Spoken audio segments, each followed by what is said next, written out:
Hey, welcome back. In this video, we're going to look more at Turan extremal functions, but we're going to focus on their applications to some problems that are outside of graph theory. Just to review what these extremal functions are, we define the Turan extremal function, ex of n comma h, for any graph h to be the maximum possible number of edges in any h-free graph of order n. And just to review, this term h-free just means that there's no subgraph isomorphic to h. And order n right here just means that there's n total vertices. In one of the earlier videos, when we were talking about Jensen's inequality, we proved this very well-known theorem about Turan numbers, and it's called the Kovari-Sos-Turan theorem. And the bound we proved is that ex of n comma k sub r comma s, this right here is the complete bipartite graph whose parts have size r and s. It's complete, so it has all the edges going from r to s. We proved that that Turan extremal function has an upper bound of big O of n to the 2 minus 1 over s. And this is for any r greater than or equal to s greater than or equal to 2. The reason why we assume this 2 right here is because the case where one of them is 1 is just the case of stars. In that case, we already know the Turan extremal function for that one. So we write the 2 here because these are the cases that are not just covered by the star bound. I also want to note here that by symmetry, we also get an upper bound big O of n to the 2 minus 1 over r.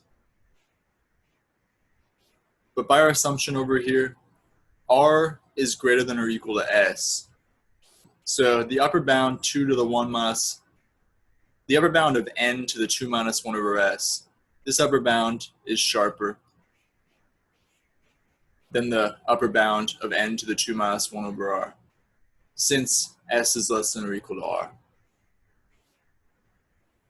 So like I said, we're going to look at some applications of Turan extremal functions in some areas of math that are outside of graph theory.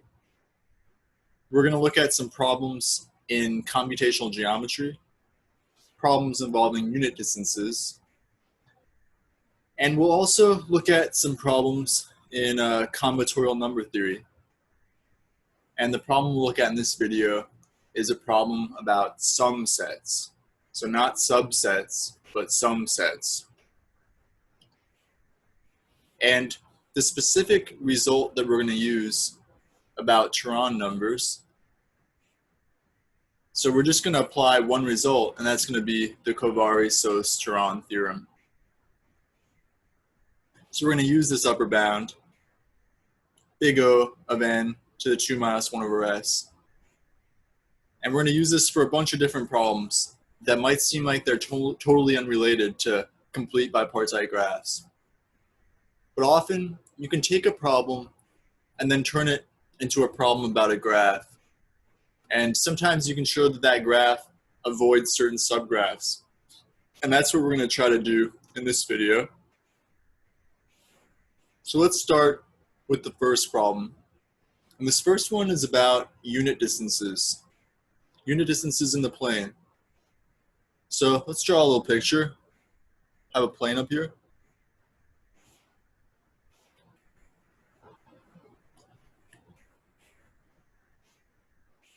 Have x-axis and y-axis. Here's x equals 1, y equals 1, y equals minus 1, x equals minus 1. I'm going to draw 4 points.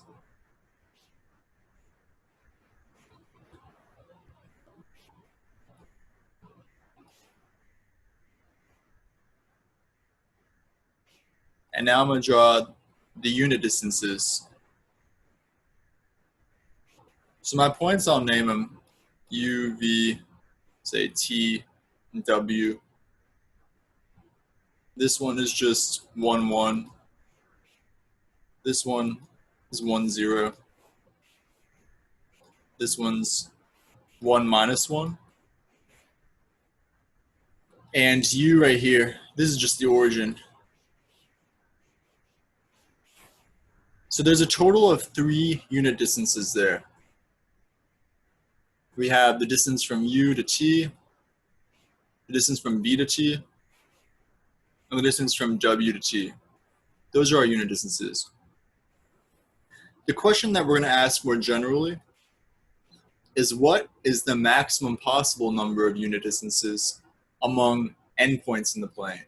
So we have 4 points over there, and we saw 3 unit distances. Now, in general, if we have endpoints, we can get a trivial upper bound on the maximum possible number of unit distances. So trivially, we can say that maximum is less than or equal to n choose 2. N choose 2 is just the number of ways to choose 2 points among the endpoints. N choose 2 is n times n minus 1 over 2. So this is a big O of n squared upper bound. And that's the trivial upper bound. And we see over here, when we have 4 points, 4 choose 2, that equals 6. We only saw 3 unit distances. So there were a few pairs of points that didn't have unit distances. So this pair, UW, the distance between U and W is the square root of 2. So that's not a unit distance. Same with UV. This is a square root of 2 distance, so not a unit distance. And here's another non-unit distance. If we look at VW, that's a distance of 2. So among these 4 points, there were 3 unit distances, and there was 3 distances that were not unit distances. And we're going to show in general that among endpoints, we can get a much sharper upper bound than big O of n squared. In order to prove this bound, we're going to try to turn this arrangement of points into a graph, and then we're going to show that that graph does not contain a certain complete bipartite graph. So the endpoints will be the vertex set of this graph that we're making. And for the edge set, if we have 2 vertices U and V, we will draw an edge between those vertices only if the distance between U and V is 1. So let's look at our example. This picture I drew with the 4 points. When I construct the edge set, the vertex set is just those 4 points. So vertex set I can write as U, V, W, T. I write it as a set, order does not matter. The edge set, I can write this as UT, VT, and WT. I write each of those edges as subsets of size 2. The order does not matter. So that's the edge set for the graph corresponding to this picture that I drew.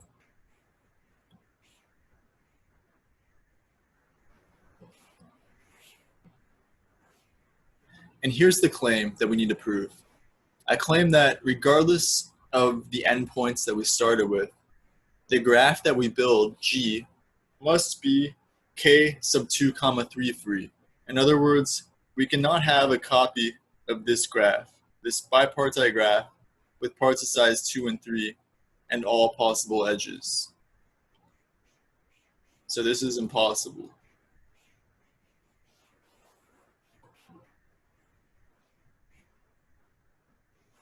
If we had that, we can name these vertices here U and V.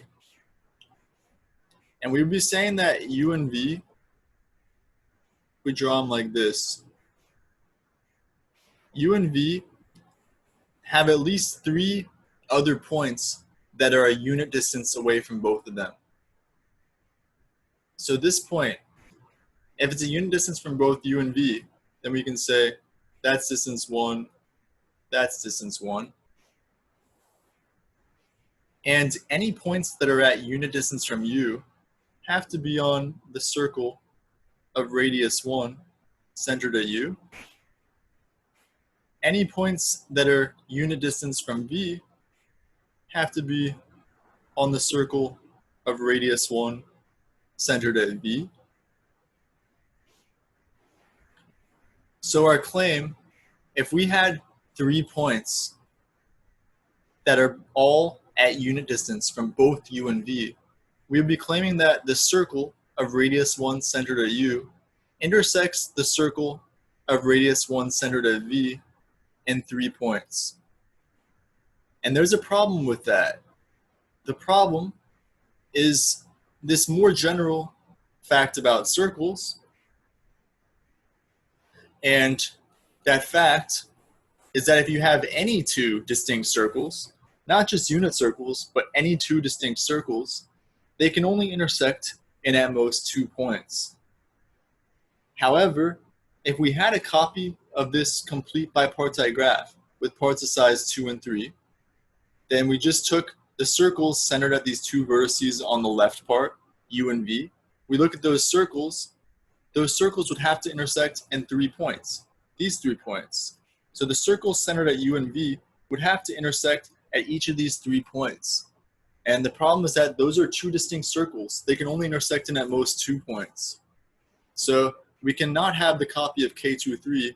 Our graph G must be K sub 2, 3, 3. And since G is free of this complete bipartite graph with parts of size 2 and 3, we can now use the Kovari-Sos-Turan theorem. So by the Kovari-Sos-Turan theorem, G must have, at most, big O of n to the 2 minus 1/2 edges. And that 1 over 2, that's coming from 1 over 2 right here, this 2. And 2 minus 1/2 is just 1.5. So by the Kovari-Sos-Turan theorem, G has a most big O of n to the 1.5 edges. And note that the number of unit distances among the n points was equal to the number of edges of G. So each unit distance, we made it into an edge. And so that tells us that the number of unit distances, we get an upper bound of big O of n to the 1.5 for this problem. So we get a much sharper upper bound, and all we had to use was this fact from geometry that distinct circles only intersect in at most 2 points, and we use the Kovari-Sos-Turan theorem. So those 2 facts together, combined with the fact that we constructed a graph from the endpoints. So we turn the endpoints, these endpoints, we turn them into a graph. So graph G right here. And that was all it took to get a much sharper upper bound than big O of n squared. So big O of n squared, we brought it down to big O of n to the 1.5. Now this upper bound big O of n to the 1.5, it's not the best known upper bound. So there's been improvement on this upper bound since it was proved.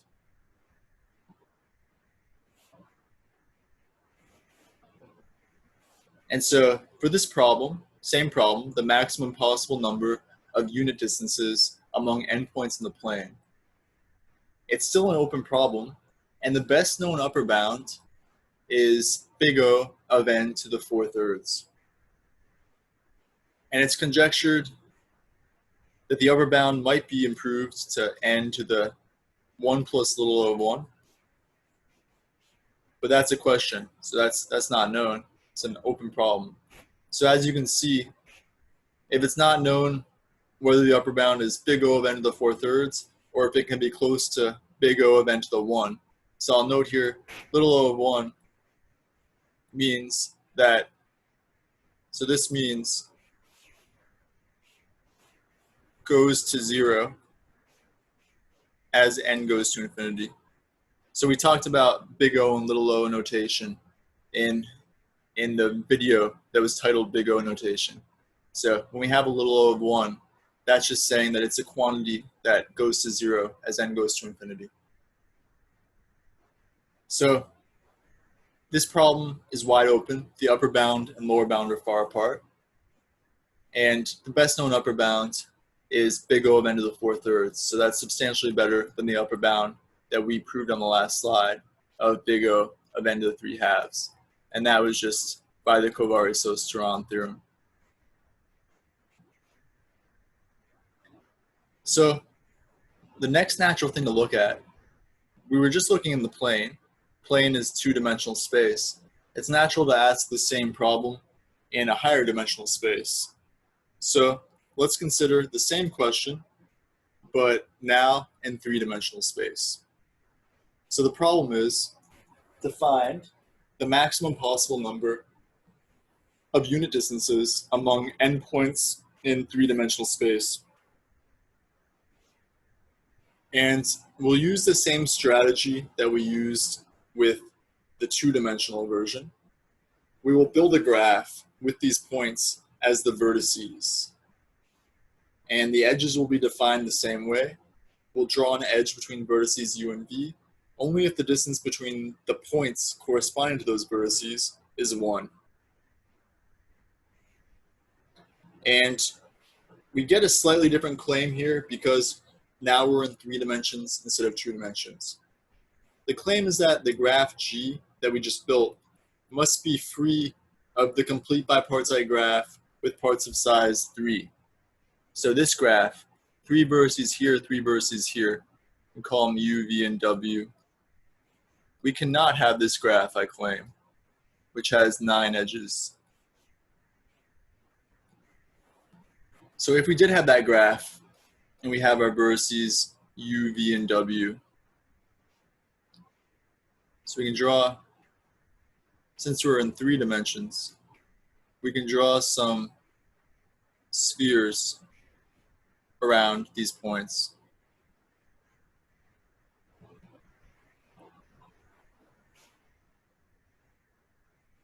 So these two spheres would intersect in a circle right here. And then this sphere right here is gonna hit that circle just in those 2 points right there. So we can see the way I drew those, they intersect in 2 points if we take all 3 spheres. And there's a general geometric fact that we're going to use here. We won't prove it because it's a geometric fact, not a graph theory fact. But you're welcome to try to prove it yourself if you would like. And the fact that we're going to use is that if you have 3 unit spheres, or just 3 spheres with the same radius, they can only intersect in at most 2 points. So like I drew up here, we only saw 2 points of intersection. That's the most points we'll ever see of intersection between 3 spheres of the same radius. And that means that we cannot have this graph, case of 3, 3. Because if we had a case of 3, 3, that would mean that the 3 spheres, the 3 unit spheres that are centered at U, V, and W would have to intersect in at least 3 points. And that would contradict this bullet right here, this fact that 3 spheres of the same radius can only intersect in at most 2 points. So the graph G that we built is free of this complete bipartite graph whose parts have size 3 and 3. So we can use again the Kovari-Sos-Turan theorem. And that gives us an upper bound on the number of edges in G of big O of n to the 2 minus 1/3. And 2 minus 1/3 is 5/3. So the maximum number of unit distances, we got an upper bound of big O of n to the 5/3 for this. And that's much better than the trivial upper bound of big O of n squared, which is just n choose 2 again. So we've seen how to do this for 2 dimensions and 3 dimensions, how to get a sharper upper bound than big O of n squared. So we did not prove sharp upper bounds, but we got something sharper than the trivial upper bound, the trivial one, big O of n squared. So the next natural question to look at, since we did d equals 2 and we did d equals 3, let's look at higher dimensions than that. So d greater than or equal to 4. And we'll look at the same question. If we're in d-dimensional space, what's the maximum possible number of unit distances among n points where d is greater than or equal to 4? So we can see with this problem, again, we get the trivial upper bound less than or equal to n choose 2, which is big O of n squared. So we still have that big O of n squared upper bound. And we might want to try to improve it using a similar strategy to what we did on the previous dimensions. So we take the n points in d-dimensional space and we make them the vertices of a graph. And we build the graph by drawing edges between 2 vertices only if there's a unit distance between those vertices. And we might hope to show that that graph avoids some large complete bipartite graph, or preferably some small complete bipartite graph. It's going to turn out, though, that no matter how large we make the complete bipartite graph, we can always find arrangements of endpoints in d-dimensional space for any d greater than or equal to 4 that contain any sufficiently large complete bipartite graph. All we need is for n to be sufficiently large, and we can contain any complete bipartite graph.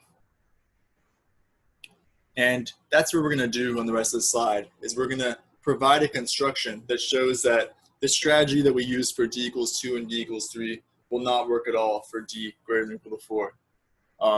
This strategy is going to show that we can build large complete bipartite graphs in these arrangements of endpoints, as long as the number of dimensions is at least 4. And let's see why that's true.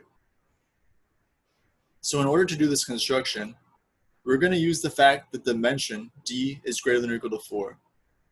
That means that in R to the d, we can construct 2 orthogonal planes, P1 and P2, and they both pass through the origin. So both P1 and P2 are 2-dimensional, and we have 4 dimensions. So we can construct orthogonal planes, P1 and P2, that both pass through the origin.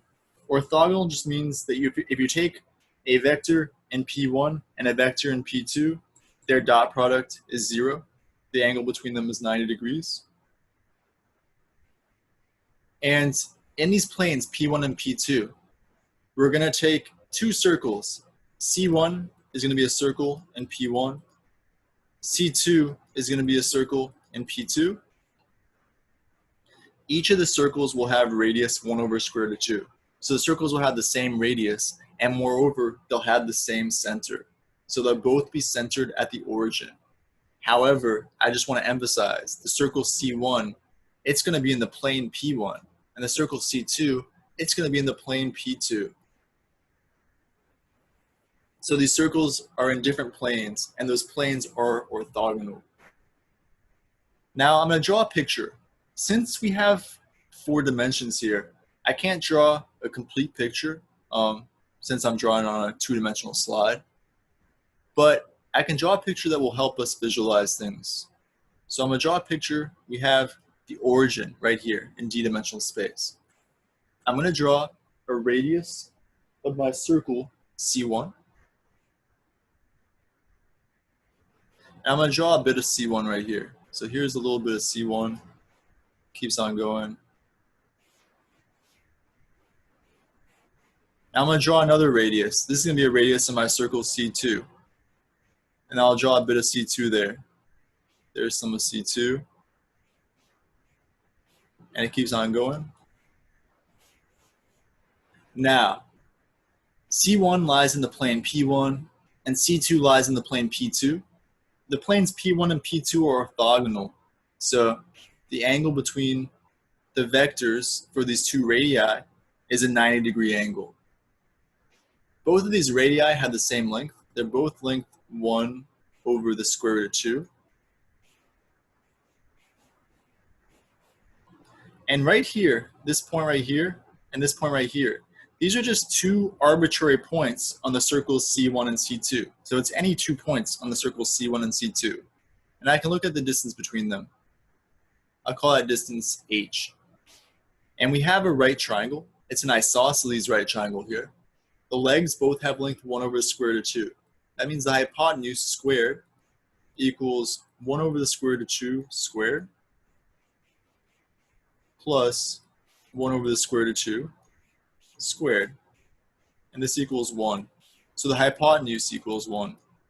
That means that given any 2 points, one of them on C1 and one of them on C2, the distance between them is 1. This means that we can make a lot of unit distances when we have 4 dimensions.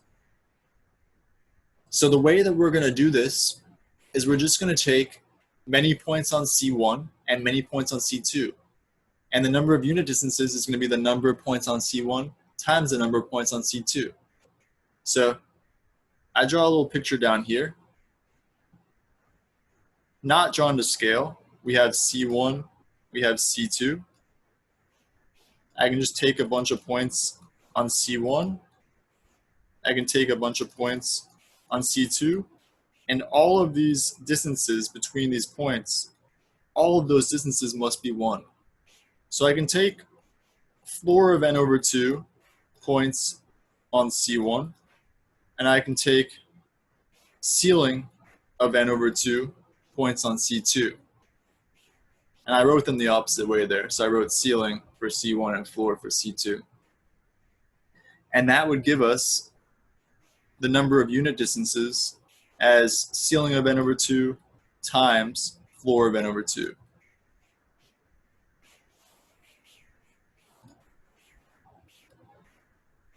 And that also gives us a copy of the complete bipartite graph, k sub floor of n over 2, comma, ceiling of n over 2 in G.